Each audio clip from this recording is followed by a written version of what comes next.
Good morning. It's Dr. John Bennett broadcasting from Miami Beach.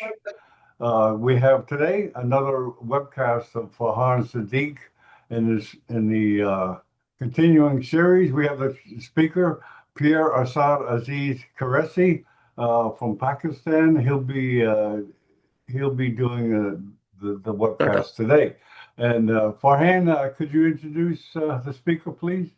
Hi, yes, thank you, John, and welcome everybody for another Sunday morning session for the neurosurgery cerebrovascular case series and other related topics. So today we have the honor of introducing Dr. P. Aziz. He is the head and associate professor at GIMS Gims Gumbert. Gambit Surgery Center. And he's presenting a topic, very interesting topic on carotid endarterectomy in modern practice, especially relevant with the new studies that have just recently come out in literature. So without further ado, I knew we're late today. Let's go ahead and start with the talk. Thank you, Dr. Farhan and John. And so our topic is carotid endarterectomy, as we already discussed, and indications, innovation, and results. So this is the place where I work, Gumbert, and this is in the rural area, basically of Sindh province in Pakistan. And but the good thing is, it is the first public sector hospital offering multiple organ transplants, free organ transplants in Pakistan. And not only this, there are also many innovative projects, robotics, and are being done in Gumbert. And thanks to our director, GIMS, Captain Dr. Rahim Bhatti, because of him, these all things are possible. And that is basically a Talka, means a very small area where this all is happening. So without any further delay, we are going towards our main topic. So just a brief look on epidemiology. Many of us know that stroke is second leading cause of death in adults over 60, and along with that, it's also a second leading cause of disability. The main reason behind ischemic stroke is thromboembolism at carotid bifurcation diseases. Dominant etiology, one of the dominant etiology about this disease. And evidence has already shown that endarterectomy is standard based care with many trials happened in past. So despite that, there remains controversy, and that controversy is high-lying carotid bifurcation and in cervical ICS stenosis, and that there remains debate that what should be the way to deal. So 1 minute. So just a little bit history. So in 1951, Miller proposed that atherosclerotic changes appear at carotid bifurcation and are cause of ischemic events. Then Walker described Walker did the first carotid artery reconstruction, and William Spence performed first successful CEA. But in 1953, the Michael DeBakey, truly performed CEA because the previous authors was some rejected due to some reasons.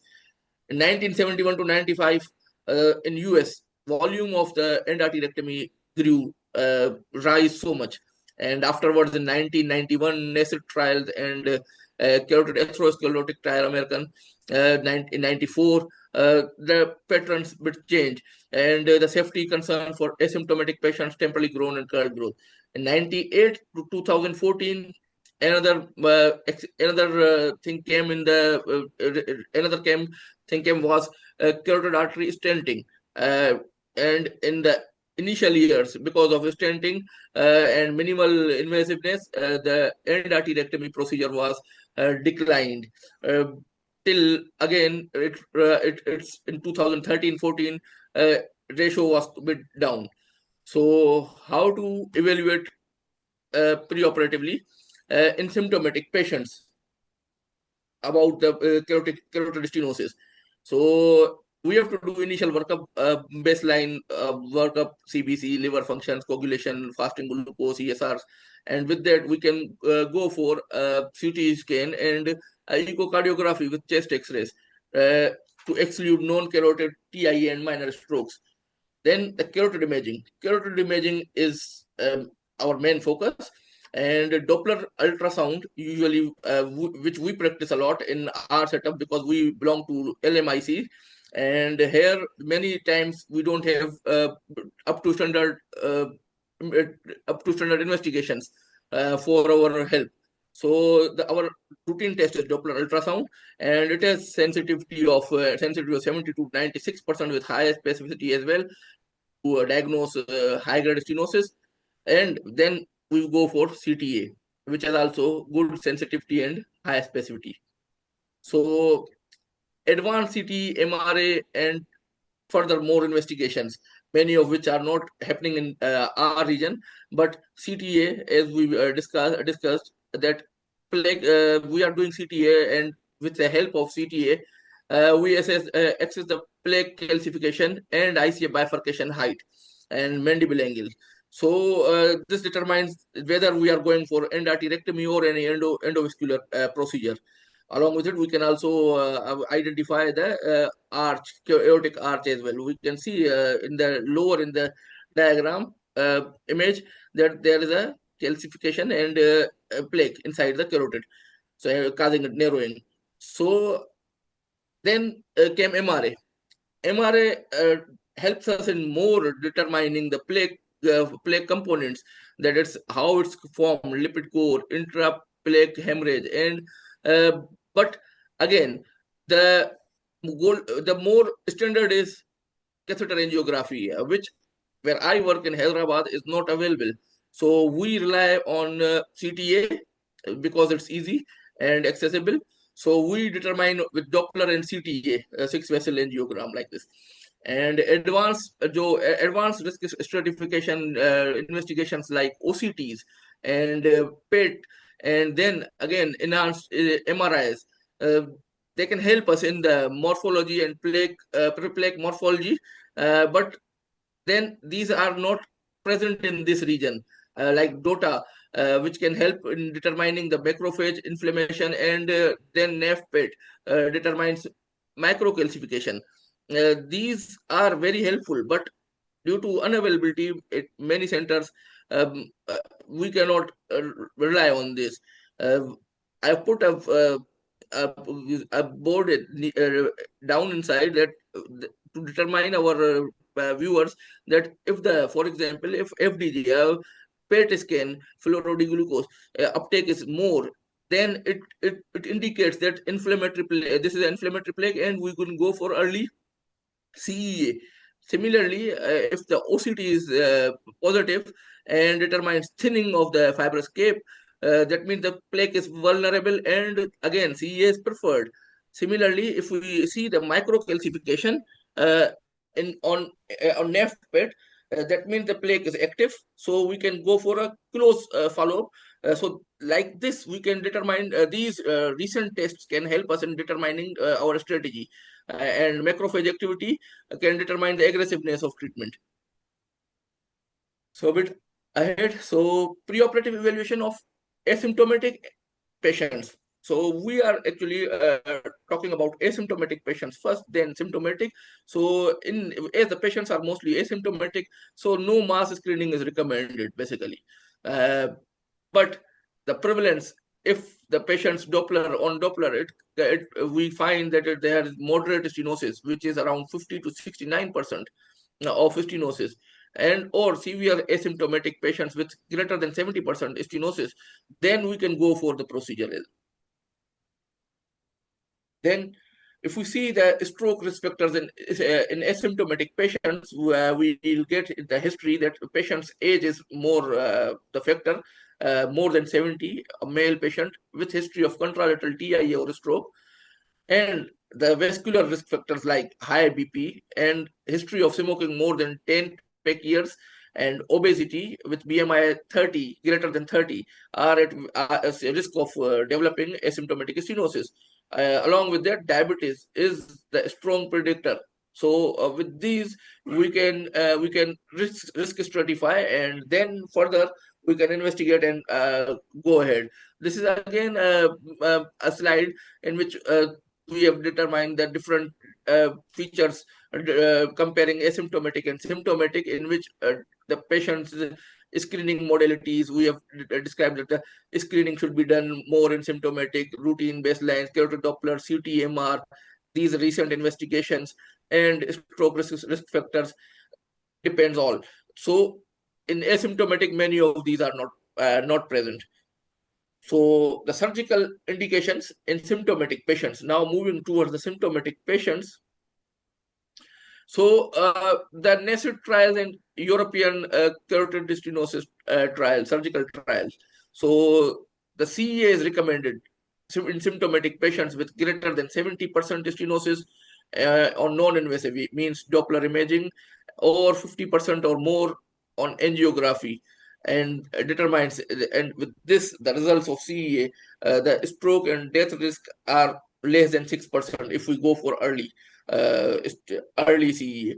And again, the benefit is as it is greater than 70% stenosis, the benefit is very high. But if it is less than 30%, then the CEA may become harmful or increase the risk of stroke. So by these trials, it's actually the help for us and other colleagues, that how we can stratify and we can plan. So the timing is also very crucial, and early CEA is recommended within 2 weeks after TIA or stroke, provided the greatest benefit. And they determine that the number of the patients treated, if the need of the number of the patients, we can do early, if early CEA, we can prevent one patient in every 5 treated patients and prevent the stroke. So comparing CEA with stenting. So the stenting, then the presence of stenting, the CEA, as we mentioned, that it declined, but it's even now debatable that which is preferred. And trials described that the long run outcomes are same of both, but in the short term and intermediate, that carotid endarterectomy is the treatment of choice. And stenting is reserved for patients with high surgical risk, unfavorable neck or anatomy, and prior irradiated or restenosis after CEA, and had significant cardiopulmonary comorbidities. Women also with short neck and with moderate stenosis are candidates of stenting as well. So the contraindications to CEA, CEA is contraindicated if the stenosis is less than 50% in symptomatic patient. So describing this, the surgical indications in asymptomatic patients, if we see that the American carotid artery, carotid atherosclerotic study described that 60 to 99% of stenosis angiography defined, and they described that the 5-year risk or in the epilateral stroke and perioperative events are 11% reduced to 11%, from 11% to 5.1% with CEA. And but the critics on this trial was that no significant benefit in major stroke or mortality was found, and other was that the females doesn't get significant benefit. So what evidence suggests that prophylactic CEA for asymptomatic disease in primarily supported ACA and ACST trial both demonstrated reduced stroke risk when perioperative complication rates are very low. So again, a bit more about trials to help us in determining how to proceed. ACST trial, CEA, and CES in asymptomatic patients. ACST trial described that greater than 60% on ultrasound-defined asymptomatic patients within last 6 months. The 5-year stroke risk is 11.8% with observation and 6.4% with CEA. So again, it proved that the CEA was a bit better. Unlike ACAS, no sex differentiation benefit was found. And again, in more than 75 years, benefit was not found significant to find out that mortality is decreased or not. Again, the CEA and carotid artery stenting is in asymptomatic patients. The meta-analysis were carried, and which shows consistently the higher peri-procedural stroke and death with carotid artery stenting. So, with this meta-analysis suggesting that carotid artery stenosis will result in more chances, will have more chances to go, patients will have more chances to go for a stroke or death if we are going for stenting in early periods. And long-term outcomes are similar, as we already mentioned and passed with NACID trials. So CEA is still considered a safer option and overall in asymptomatic patients. Why the CEA enthusiasm is a bit lowered? So in modern medical therapies like antiplatelets, statins, antihypertensives, diabetes control, lifestyle modification has reduced the annual ipsilateral stroke from to 0.34 to 1.4% per year. So this is quite a bit low, and due to this, the in modern era medical therapy has significant role. And again, the risk is we see the risk stratification. Who may still get benefit? High risk plaques, intra-plaque hemorrhages, lipid-rich necrotic core patients with plaque and thin fibrous caps. These are the characters of plaques. If these are present, then the patient may still get the benefit from the surgery. The other markers are silent infarcts on CT, or microemboli on transcranial Doppler, or contralateral ICA occlusion, and rapid stenosis progression. So practical approach to asymptomatic carotid disease. So first of all, they always involve a multidisciplinary team, and neurologists, neurosurgeons, radiologists, endovascular team all should be on board. Then the CEA may be recommended. The perioperative risk is less than 3%, and CEA may be offered to a man in 75 years or more. Otherwise, CEA should not be done in this more than 75 years, and stenting should be the option. Ongoing trials like CREST-2 is undergoing that, which is determining either the medical therapy alone will be more better than this invasive procedure or minimal invasive stenting. So these trials are still on way till we get the final results. So another point which comes in the carotid stenotic patients is the bilateral disease. Both carotids are involved. So there was a VA trial which was done on this bilateral greater than 50% stenosis patients involved with greater than 50%, and the increased perioperative stroke or death risk, though this finding was not replicated as described in NACID. This trial had a difference than NACID trial. So bilateral disease alone does not exclude CEA candidacy. So the end point was this. And the other, if there is complete occlusion, complete contralateral ICA occlusion, then what we have to decide is complete obstruction elevates both natural history of stroke risk and morbidity as well. So NACID data described the 2-year stroke risk with 69% medical to 22% surgical within 30 days.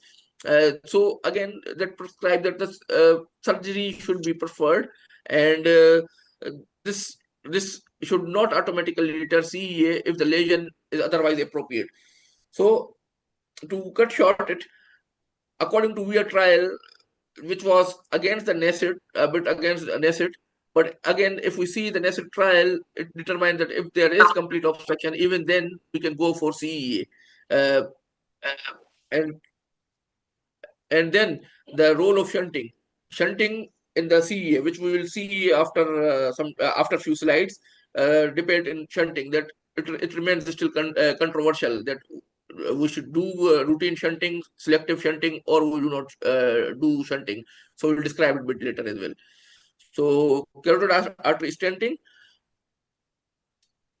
So quick review of bit stenting, because its topic is same, so bit outline. See, stenting is an alternative and considered when surgical procedure is not favorable.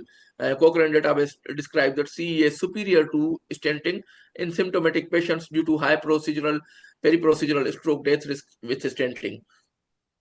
When it is reserved in patients which are unfit, with high perioperative problems, cardiopulmonary problems, anesthesia problems, neck anatomy is not good, and high carotid bifurcation, previously irradiated, or ipsilateral CEA stenosis, restenosis. So this is again the indications of carotid endarterectomy and stenting. So coming towards our main topic, CEA technique and core principles. So different techniques are being used for doing CEA, and no technique is superior. This is the main point. Whatever surgeon feels easy, he should prefer that. So before going further, like they had described that previously debated transverse incisions, longitudinal incisions. CEA should be carried in journal, local anesthesia, intraoperative monitoring should be done with EEG, stump pressure, or xenon cerebral blood flow, TCD, shunt use, standard arteriotomy or eversion technique. All the further in the end, whatever the surgeon feels easy, he should go for that, and depending upon his expertise. So outcome must match the trial benchmarks to justify CEA according to the basis of randomized control trial indications. And we should follow the 30-day outcomes, maintain less than 3% stroke death for asymptomatic and less than 6% in symptomatic patients. Institutional audit should be carried. So preoperative evaluation, we have already discussed in general that patients should undergo the imaging techniques, CTA, MRA, and Doppler techniques. Then the medical and anesthesia preparation, we have to get fitness from anesthesia, cardiovascular, neurologic clearance before going. Statin therapy is continued. And again, the beginning of the antiplatelet or aspirin preoperatively should be decided and continued. Ensure the patient's medical optimization is completed before the proceeding. Neuromonitoring 16-channel EEG is placed in the OR before the patients are going under the anesthesia, and the anesthesia should be titrated so that the patient's cerebral ischemia should be detected during cross clamping. So anesthesia, regarding anesthesia, there was a trial, Gala trial, found no difference between local or journal anesthesia, different techniques of anesthesia, no difference. So skipping a bit and coming towards our main topic. So first of all, the position. So the patient should be positioned supine with arms tucked, head on soft dognut or headrest. Slightly head should be rotated 15-degree contralaterally. In obese, short neck, large chest patients, aid a shoulder below the shoulder roll or sheet. In our setups, we put gown rolls, and EEG should be placed preoperatively. So then, sorry. Then we'll plane the incision that is 1 centimeter inferior to the earlobe, and then we'll flow from there to sternocleidomastoid's anterior belly, and then just 1 centimeter, just 1 to 2 centimeter, 2 finger breadth above the sternal notch. So this is the image showing the incision, planned incision. So again, curvilinear incision, skin incision is marked along the anterior border of sternocleidomastoid. The incision begins 1 centimeter below mastoid tip and extends inferiorly medially to the sternoclavicular joint, following natural skin crease and optimized cosmesis and exposure. So when we open the skin, we open with a 10 or 11 scalpel blade, and then afterwards we open with electrocautery. Deep dissection is done, and with use of Kelly clamps, we go with blunt dissection, and then what we do is we separate the platysma, and platysma is separated with we do is with cautery and monopolar, and then we have here when we do this, we should take care of the venous structures, which is towards the upper end, the retromandibular and transverse facial veins, which are evident, and which transverse facial vein especially should be focused, because below it there actually the bifurcation is there, so it is a landmark as well. So again, here in these images, we can see the venous anatomy landmarks, lateral superficial and deep cervical venous tributaries of external jugular, retromandibular, and transverse facial vein. One can see that the common facial vein and transversely it goes from here and here. And if we see in the next few slides, we will see that the bifurcation is near it, so it should be a landmark. Lymph nodes should not be removed, and lymph nodes should be preserved and taken care of. Jugulo-digastric, superior, deep, lateral cervical nodes, these are present bit lateral, so we should know the bit anatomy of it as well. So exposure and key muscles, we should go dissection should carry from cranial to caudal end, and if the bifurcation is high, you can use posterior belly of the digastric as well, which can serve as key landmark of distal ICA as well. Regarding retraction and protection, so here we use retractors but blunt, and care should be taken to avoid any injury, avoid over retraction on mandibular ridge, especially to prevent marginal mandibular nerve palsy for lip movement in the upper part. And then the hypoglossal nerve should be taken care of along with it in the lateral side. If we go, vagus should be taken care of. Regarding hypoglossal, it's early and visualized, should be protected, runs transversely superficial to the external carotid artery and ICA, just inferior to the digastric muscles. So this should be taken care of. Although if ensa cervicalis, if they are in way, they can be sacrificed and can be tolerated. So the hypoglossal nerve course traverses across the operative field, superficial to both external carotid and internal carotid artery. We can see in the image, for example, that the hypoglossal nerve is traversing them, and early identification is necessary to prevent any injury, and visualization should be mandatory. For low-lying 12th cranial nerve, the mobilize or cauterize the lateral venous plexus and incise the connective tissue for retracting the nerve medially. Vagus nerve usually runs deep from lateral to the internal jugular vein, behind and lateral to the internal jugular vein, runs deep between the carotid artery, internal jugular vein, coursing caudally. And the superior laryngeal nerve is the part of the nerve which comes comes deep from the bifurcation, and it should be also taken care of when we are actually passing claims, to prevent, otherwise dysphagia may happen. The other thing is that continuous dissection of distal common carotid artery and proximal ICA just beyond the plaque length should be taken care of before deep dissection, and right angle claims should be placed, expose the bifurcation and proximal ICA with minimal manipulation to prevent dislodging of emboli from the arterial wall. Again, regarding laryngeal nerve, which we discussed, that this superior laryngeal nerve is passing behind the carotids, and the upper part is and in the upper part, and the another external branch of superior laryngeal nerve is passing down along with the superior thyroid artery branch of the external carotid artery. So these should be taken care of. So now coming towards the vascular control.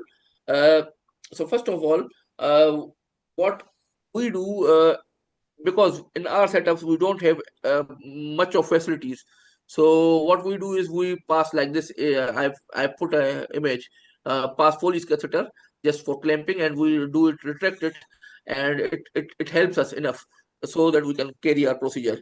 And like shown in the book and in videos, many videos, the clamping techniques are a bit different. We don't have such techniques. So, but even though we have performed several cases and it works fine.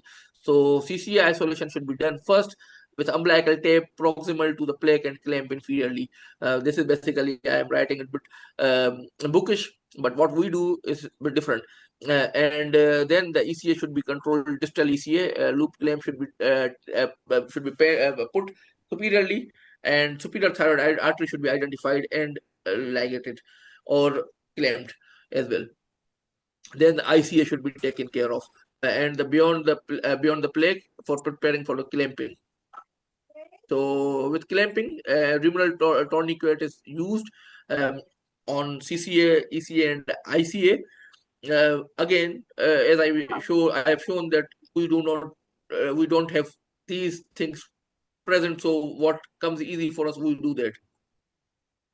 So if the carotid bifurcation is high, so the management, so high carotid bifurcation above C3 or angle of mandible, many centers prefer CA as stenting is preferred over endarterectomy. When stenting is not feasible, additional cranial exposure is required. And surgical exposure techniques here for the high bifurcation include incision of cephaloid towards the mastoid tip, curve the posterior auricular sulcus and pretragal crease.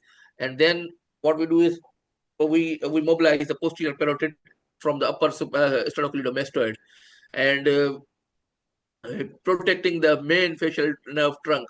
We can ligate the occipital artery, divide the posterior belly of digastric stylohyoid muscles. We can also resect stylomandibular ligament for our help exposure. Am I audible? Because in our setup, light is gone. So if electricity, I'm okay. Yeah, we can hear you. Okay, thank you. So then arteriotomy and planning and pre-clamp preparation. So distal exposure and confirmation. So normally the artery is pinkish, and we all know. And where there is a clot, where there is a plaque, usually it appears a bit pinkish yellowish, and it feels a bit hard as well. So we can check the distal exposure and confirm, and then afterwards we will ask our anesthetist to give IV heparin 5,000 units before 3 minutes before the actual clamping, so that the systemic distribution should be done. And then after this, we can also ask them to check the EEG, whether it is stable or not. The arteriotomy is planned afterwards with a trial marker over the carotid, so that we should mark our incision, and we should not go here and there. In this image, we can see it. So arteriotomy is carefully marked and straight and controlled incision directly anterolaterally along the ICA. So for brain protection, what we will do, with clamping, we have asked our anesthetist to raise the systolic blood pressure to 160 to 180, maximize collateral perfusion. Then the sequence would be, first of all, we'll go for ICA. We'll clamp the ICA with small closing bulldog. Then the CCA is taken care of, and it should be closed, clamped with the DeBakey clamp, and then in the last ECA is closed with the straight bulldog. We will check the EEG once again, ask our anesthetist that after clamping all, if the patient is okay or not. If there is problem, then we can decide for shunting. So shunting will be required if the EEG changes appear, or if the patient is taken in the, for example, in the local, then we can directly assess any neurological deficit as well during this time. So this is the same sequence which we described, that clamping sequence: ICA, then CCA, then ECA. So arteriotomy and plaque dissection. So initially, what we'll do that we'll make an incision over the from the CCA towards CCA. We'll make an incision, then using the Port's scissor, we'll take it towards the ICA, and then with the Penfield, we will use Penfield dissector number 4. We'll take it from the lateral wall, towards the medial. And once we will take it easily, if it's coming easily, then it's okay. Otherwise, we have to break it. And then for breaking that, you can break it with 11 blade or scissor. But we have to take care of the posterior wall of the carotid because it should not be thinned. And afterwards, we'll grasp the plaque and according to across the ECA opening and gentle traction with the ECA eversion should be done, so that if there's a clot in ECA, it should be taken off. Here, there's another technique which is used, used is called eversion techniques. Many people use this. What I preferably do, I don't do eversion technique. In that, what they do is transect the ICA and then evert it. We'll show a picture. Maybe in the next slide it will come. I'll show and I'll describe it a bit there. So this is again taking the plaque, and one of the patients which I did, the plaque was removed. We described just before.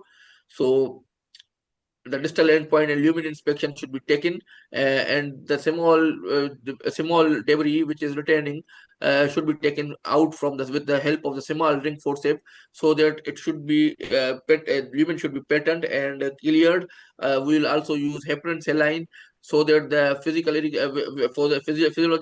flow should be normalized, and then afterwards we will go for declamping. This is again a bit same overview how we did from patient positioning, skin incision, then carotid exposure, vessel control, then the systemic heparinization, clamping, arteriotomy, and arteriectomy, then plaque removal, lumen inspection, and then arteriotomy closure. So shunting. There are different methods, different what we say that different people tell us about different methods, routine shunting, selective or non-shunting. So as we discussed previously, that nothing is more superior to other. Whatever the patient, whatever is easy, one can go for it. So meta-analysis, selective, so one can go for it.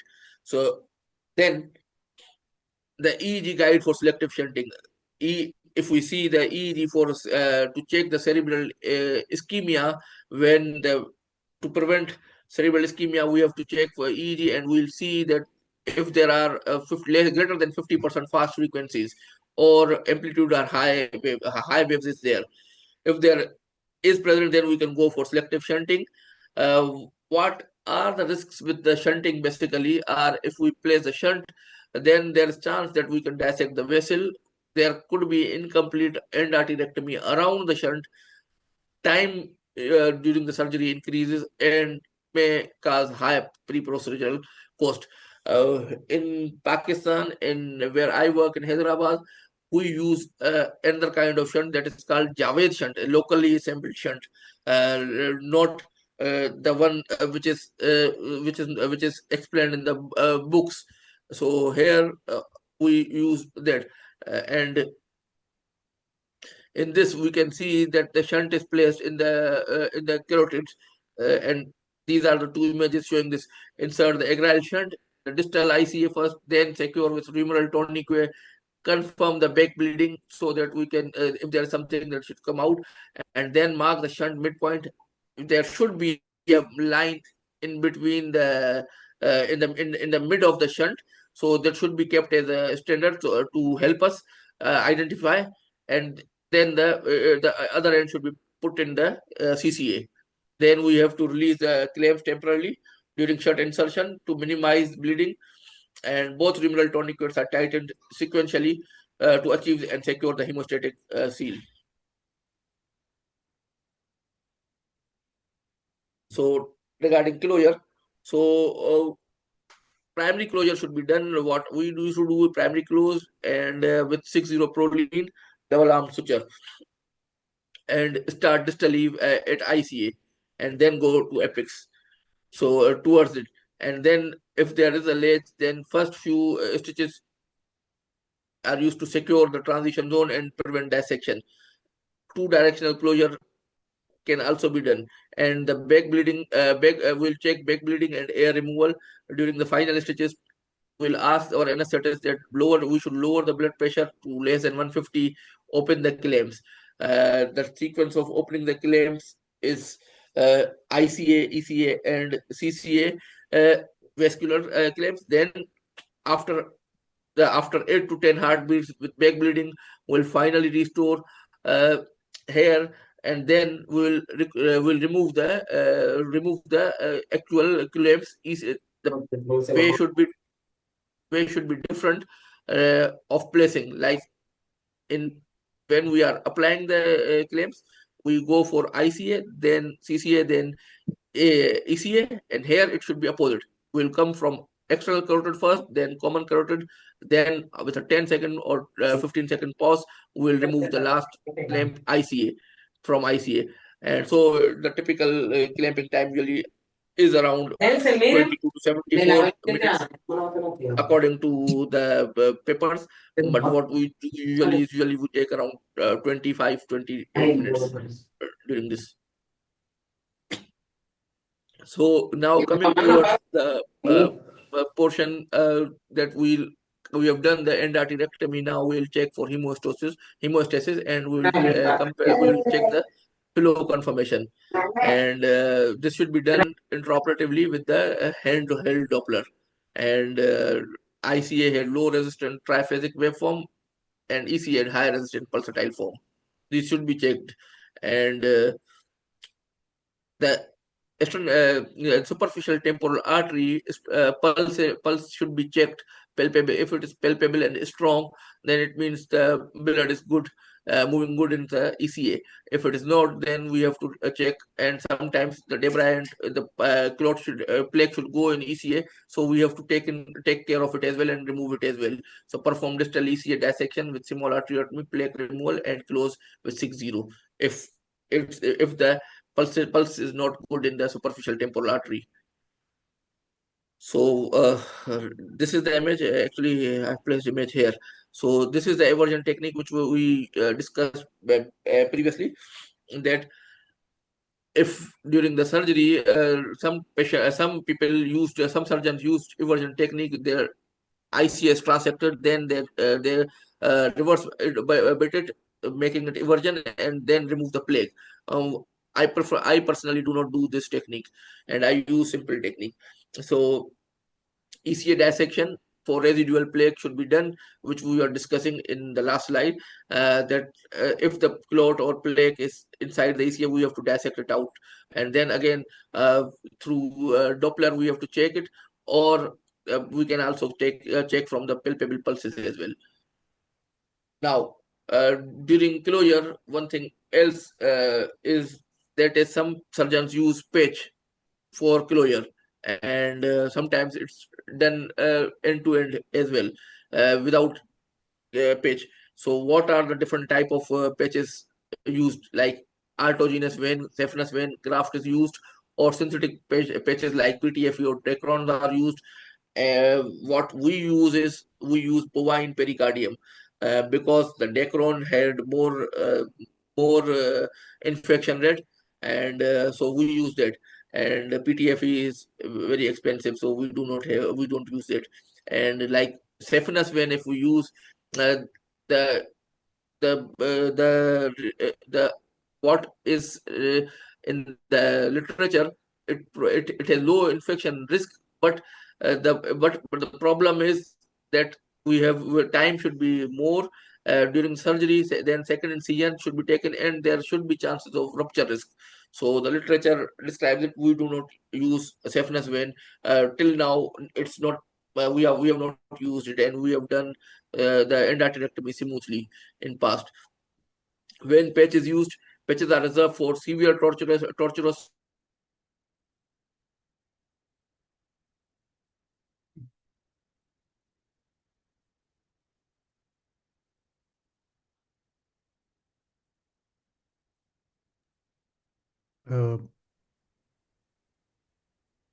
Patch angioplasty versus primary closure remains largely surgeon preference dependent. Sorry, we missed last couple of minutes of your talk, maybe a minute. I think I was a bit. I'll summarize this slide as well again. So we use basically the synthetic graft bovine pericardium. It's a bit easy for us, and we don't use PTFE or Dacron synthetic grafts. Dacron has high infection rate and PTFE is expensive. Regarding saphenous vein, literature has described that it has low risk of infection and it has benefits, but extra time is there and rupture risk there. We haven't used it by now. And then when the patches are used for the severe tortuous artery when the vessels are severely tortuous, and then the ICA distal ICA has lumen nearly 2 millimeter or less, and then it should be done. And on perioperatively, string sign is present, so then the patches should be used. And again, the patch technique or primary closure remains largely surgeon preference dependent. So one of the image in which they've used the Dacron patch and completely repaired. So wound closure, hemostasis and irrigation should be done to check for any remaining source of bleeding. And if there is, we have to close it as well. Then we have to put a drain. We usually put Jackson Pred drain, and we keep it for 24 hours, and on the next day we remove it, and the wound is closed in layers with the help of Vicryl. So immediate post-operative management, recovery and location. Patient should be kept in, we keep patients in ICU for first 24 hours, and on the next day we usually after checking the patient, we discharge the patients from directly from the ICU to down step towards the ward, and then discharge. And we should check the patient's neurological deficit, any new neurological deficit or cardiac issue, new cardiac issue during this period in ICU. And the monitoring should be done to avoid any problem, like if there is high blood, then patient may get hyperperfusion syndrome, so we have to take care of it and keep the blood pressure less than 150 mmHg, and then we have to check for neck hematoma. Aspirin should be started afterwards, but clopidogrel should not be, and soft diet should be started. So again, initially the hourly checkup should be done, neurologic, then 2-hourly, and then non-contrast. When we find a new deficit, we have to go for CT non-contrast CT to check any hemorrhage because of hyperperfusion or any deficit because of further ischemia may happen. So we have to check CT. We go for CT. If negative and deficit persists, CT angiography or CT perfusion imaging can be also be done. We have to check for the rapid identification of underlying etiology. If there's a new deficit, either it is thrombosis, embolism, or hyperperfusion, so that we treat the patients in proper manner. So one of the problem is hyperperfusion, and other is hyperperfusion. Both are associated with this problem, and hyperperfusion happens because of thrombosis and endarterectomy site. And management includes hypertension by augmentation so that collateral perfusion should start, and initiate gentle heparin for anticoagulation. If after that even it doesn't improve and thrombolysis is not happening, then we can go again into the OR for surgical repair. That's why it had happened. And then the cerebral hyperperfusion syndrome, with this it happens because of sudden increased blood flow after restoring the carotid perfusion. Incidence is 0.2 to 18.9%, usually happens within 2 to 12 hours of surgery. So how the patients present with headaches, seizures, and sensory motor deficit alter mental status. So management is, again, we already described that we should go for low blood pressure. We should decrease the blood pressure by 140 or 150 if possible. So neck hematomas, that is the very dangerous complication, and it should be identified quickly if there is, so that to prevent any life-threatening surgical emergency.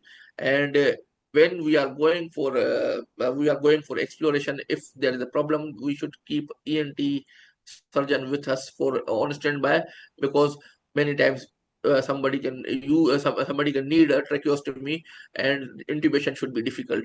So ENT surgeon should be with us. To check cranial nerve injuries, the incidence is 3 to 23%, with the nerves involved are hypoglossal, vagus, facial branches, and these usually almost recover within 3 to 6 months, but almost all of them recover within 2 years if it occurs. These are basically because of traction or retraction, and usually transaction doesn't occur, but these are temporary injuries, and they can be recovered within 3 to 6 months.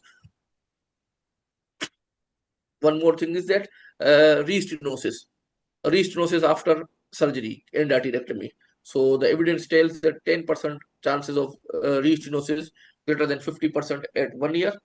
Then if we see at 3 years, it again declines to 2%. In between, on the second year, the rate may bit increase. So in the end, it's again 2%, which is a bit satisfactory. So key takeaways, evidence-driven patient selection is non-negotiable.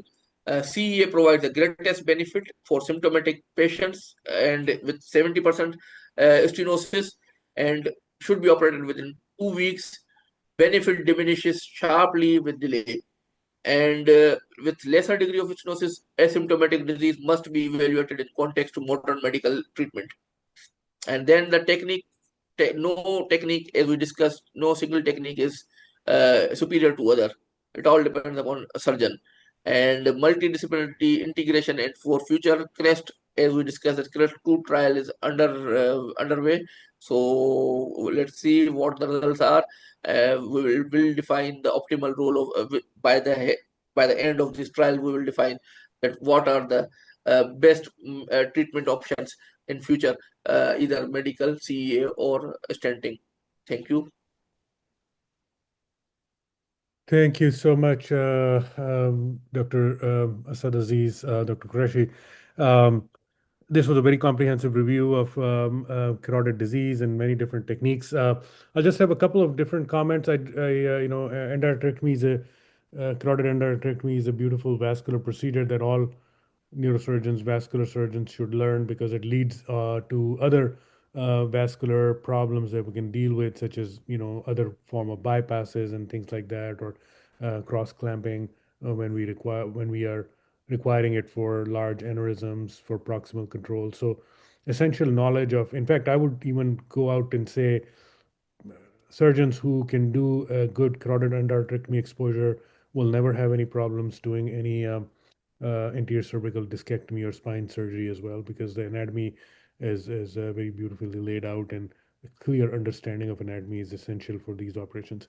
One of the things I would also comment is the high bifurcation. In my mind, it's kind of a controversial thing. Generally, I've been doing endarterectomies for 14 years, but the way I look at high bifurcation is I use the relevance marker of the spine on a CT angiogram, and any plaque that reaches up to the mid body of C2 is approachable via a standard endarterectomy. The incision just has to be extended about a centimeter to 2 centimeters above the angle of the mandible, and you can approach those plaques.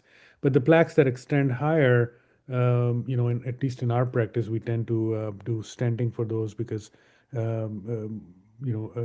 higher plaques and further destructive surgery reduces the benefit overall in certain opinions.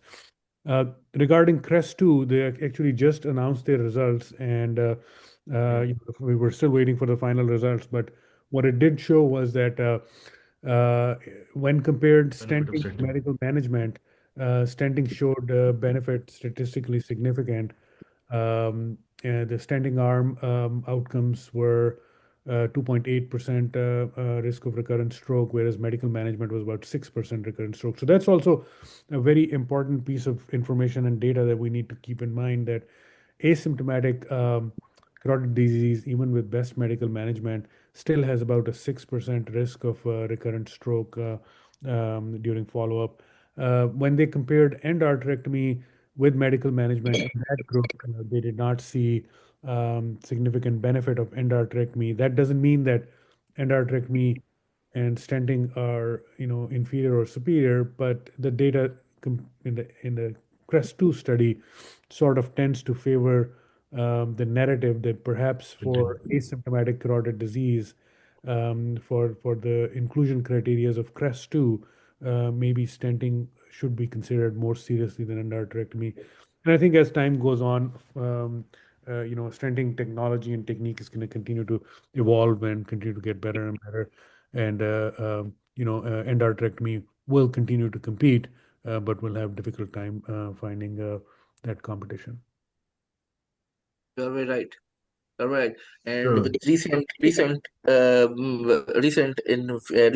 we may see that we are usually we see that nano robots and other things are been made.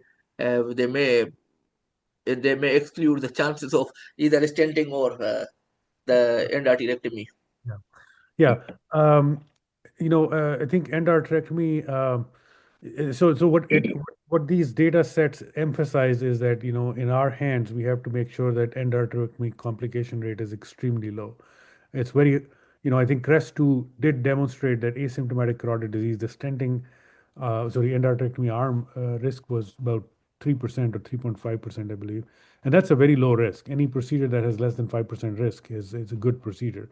It's just hard to do a study to show benefit when the risks are so low, which again emphasizes the quality, the training that we have to go through, and the continued care of those patients while pre-operative and post-operative, careful selection, and evaluating the imaging and patient clinical status before procedure, so not to incorporate any high risk patients and potentially compromise our results. Okay, Thank you. Uday. So Go I ahead, think, Uday. Go ahead. yeah, good evening, Dr. Farhan. So I rejoined again, and we were live. Yeah, I know. Yeah, Sorry, I thought we had canceled, but it's okay. Thank you for yeah, coming. good to hear. Like when as I was doing my fellowship, yeah, I read the CREST-2 trials, and yeah, they do show in the 70% stenotic arm, the stenting has a better outcome in 4 year outcome. So they are doing a long term for 10-year outcome. The study is also going on, a CREST-2 arm, which shows outcome at 10-year level also. We are waiting the results on that. So what should we advise our patients on? How should this CREST-2 results be interpreted for asymptomatic patients? Yeah, I think that it's going to be tricky for surgeons who do endarterectomy and have low risk of complications. I mean, first of all, I think the most important thing is we should all know our own complication rate. We should evaluate the patient based on all of their risk factors and decide which strategy is better. Of course, stenting, now we're doing a lot of stenting through radial artery approach. So, Yeah. aortic arch complications or difficulties are not encountered anymore. So that's another added advantage. But it's difficult to do on the left side. So there's a lot of things that you have to discuss in advance. But the reality is reality. When you look at CREST results, stenting arm did show that when compared to medical management, there was benefit. The benefit is only, when you talk about statistical numbers, even a difference of zero point 0.2 or zero point 0.5 can make a study statistically better compared to the other. When you look at the actual numbers, they're not too different. For stenting arm, the overall risk of recurrent disease was about 2.8, and for endarterectomy was 3.5. So that's not a huge difference. But that difference was enough to show statistical significance in the favor of stenting. So I think overall in the cerebrovascular market, that narrative is going to go a long way because there are more physicians performing stenting and have access to those patients than surgeons, because most of the asymptomatic carotid disease, remember, it comes through cardiology.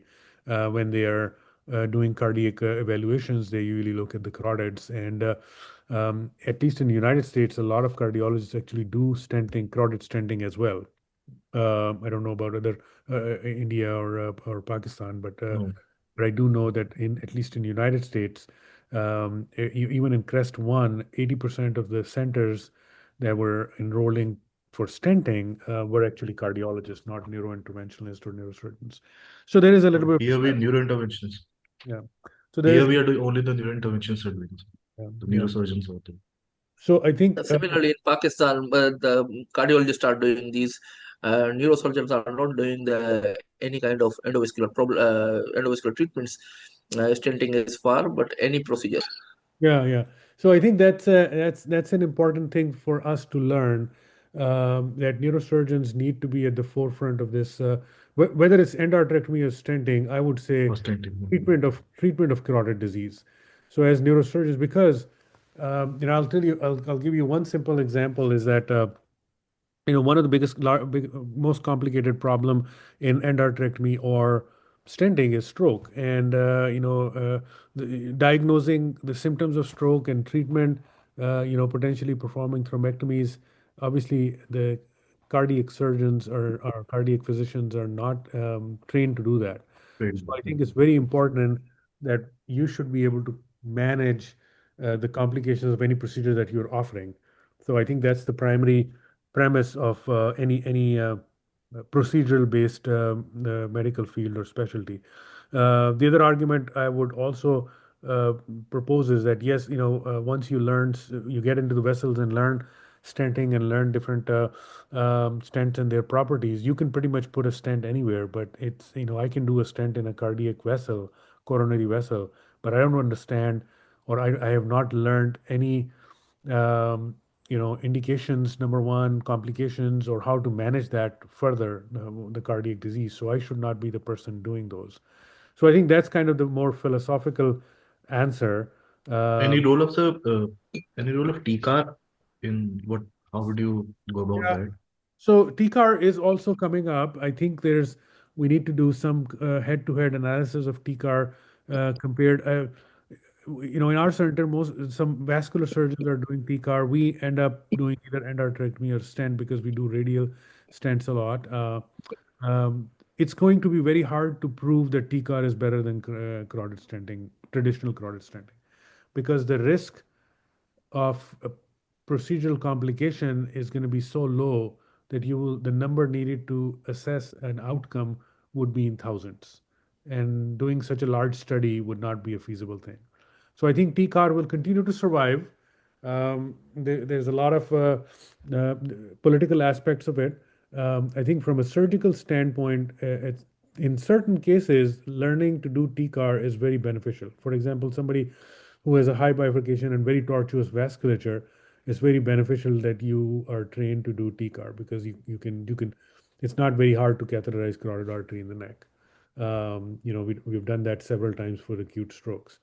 And then closure with the closure devices is also not very complicated. Already. Um, so you could in terms of the questions there are what does the flow reversal does, whether it provides a benefit or not. But theoretically it does provide a benefit, but there are other endovascular catheters which are femoral approach catheters that can also provide flow reversal, such as MoMA catheter. So I think a lot Okay. of research is going on, a lot of studies are going on and will continue to evolve. um, I think in terms of showing benefit versus carotid stenting, is going to be very hard to prove. So the patchwork, I think we should use the patch more during closure because of like what Sir said, it causes less recurrence. What is your take in all our primary closure? I typically yeah, the less recurrence part comes from some retrospective studies. It's not been patch or no patch has not been studied, and those rates are still pretty low. Even recurrence rates are less than 5%. So it will be difficult to assess. The one issue is that most neurosurgeons don't do shunting during endarterectomy. So if you do patch, obviously that prolongs the procedure by 20 minutes or so, and that creates a little bit of that potential for requiring a shunt. And I typically don't patch. I do carotid endarterectomy in patients who have a normal caliber vessel, and I've followed them for up to 2 to 3 years, and I've not seen anybody having recurrence or a restenosis. And even if they have restenosis, we have stenting available. So I think that putting a patch in is a good idea. It's surgically very technically very feasible thing to do, but it does prolong surgery. So you just have to weigh those risks and benefits. My goal typically is to have a clamping time of 30 minutes or less for opening, taking the plaque out, and then closure. Because and I've had pretty good success with that. So I think there are different thoughts. Most neurosurgeons in the United States don't patch because of similar reasons. Um, so I think that's where we stand. But certainly there is no argument to say not to patch either. Is it like the rate of cerebral hyperperfusion is more early? The occurrence is the incidence, the temporal incidence is more early in cases of endarterectomy and delayed in cases of stenting, hyperperfusion, or is it like they both occur early? Any rational hyperperfusion? Yeah, so for surgery, definitely they do occur early. For stenting, it's very rare. I've only seen that in patients who have had recent acute stroke. But we manage blood pressure very carefully. After both Thank you. endarterectomy and after surgery, if somebody has high blood pressure, I keep them in ICU for at least 24 hours and sometimes up to 48 hours and keep the blood pressure less than 140. Thank you. Thank you. All right. Anybody else? Okay, Ibi Nawoko, how you doing, Ibi? Do you want to introduce yourself? I believe he's from Nigeria. Are you there, Ibi? Yeah. Good afternoon, everybody. Hi, good afternoon. Yes. I'm greeting from Nigeria. Yes, welcome. Yes. I'm happy. Welcome. Welcome. Yes, I'm happy to be Welcome. part of the program here. It's encouraging and it benefits me a lot. Thank you very much for your efforts in educating us. I'm a resident in Okay, neurosurgery. Good. you're welcome to come to any of our webcasts, Ibi, and welcome. How about you, Nick? Are you Nick from Greece? Do you want to say hello? Are you indisposed? Are you there, Nick? Perhaps not. He's probably stepped away. Okay, Farhan, thank you for being patient. And we'll hang around after and straighten out your archive. And thank you, everyone, for coming. And thank you Thank you so much. especially. Thank you so much. Especially Thank you so Pierre. much, Thank John, you. Dr. Thank you, Farhan, Pierre. Uday, Thank and you. everybody present here. It was nice to have you people all together. And Dr. Farhan, thank you so much again. And Dr. John. Thank you. You're welcome. Okay, very good. Okay, this is the end of the broadcast, but hey, stick around, So much. Farhan. We'll just take a Yes. couple of minutes, okay? Yeah. Okay, let me just get off this live stream. Okay, let's yeah, Per, I'm just gonna go over the videos that Farhan has done. So this is pretty informal. Okay, you want to go? I'm gonna put the And stop recording. yeah, I stopped recording. So okay,